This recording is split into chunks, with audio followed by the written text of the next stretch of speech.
வணக்கம். 2025 ஜனவரி 10 வெள்ளிக்கிழமை அதிகாலை நிலவர 1.5 நிமிட வானிலை தகவல் துளி. அதிகாரப்பூர்வ வானிலை அறிக்கைக்கு இந்திய வானிலை ஆராய்ச்சித்துறை அறிக்கையை பார்க்கவும்.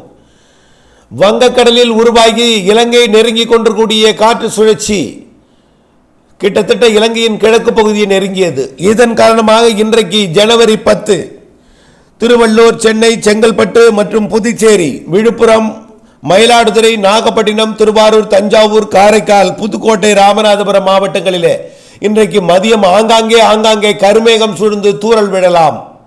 நாளையும் இதேபோல் வானிலை நிலவும்.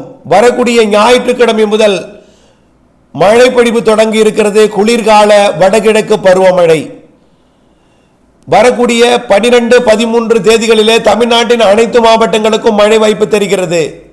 வரக்கூடிய போகி பண்டிகை தினத்தன்று நல்ல ஒரு மழைப்பொழிவு அனைத்து மாவட்டங்களுக்கும் கொடுக்கும் என்று எதிர்பார்க்கப்படுகிறது. ஒதுக்கி ஆங்காங்கே ஆந்திர பிரதேசம், அதாவது தெற்கு ஆந்திரா, தெற்கு கர்நாடகா, தமிழ்நாடு, கேரளா உட்பட மழைப்பொழிவு உண்டு. புதுச்சேரிக்கும் காரைக்காலுக்கும் அடுத்த காற்று சுழற்சி பொங்கல் மற்றும் மாட்டுப் பொங்கல், காணும் பொங்கல் தினத்திலும் மழைப்பொழிவை கொடுக்கலாம்.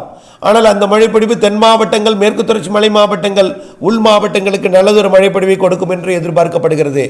வரக்கூடிய 17, 18 2 நாளும் இடைவெளி கொடுத்து அடுத்த காற்று சுழற்சி 19, 20, 21, 22 தேதிகளிலே தமிழ்நாடு ஊடாக மேற்கு நோக்கி நகரக்கூடிய அமைப்பாக தெரிகிறது.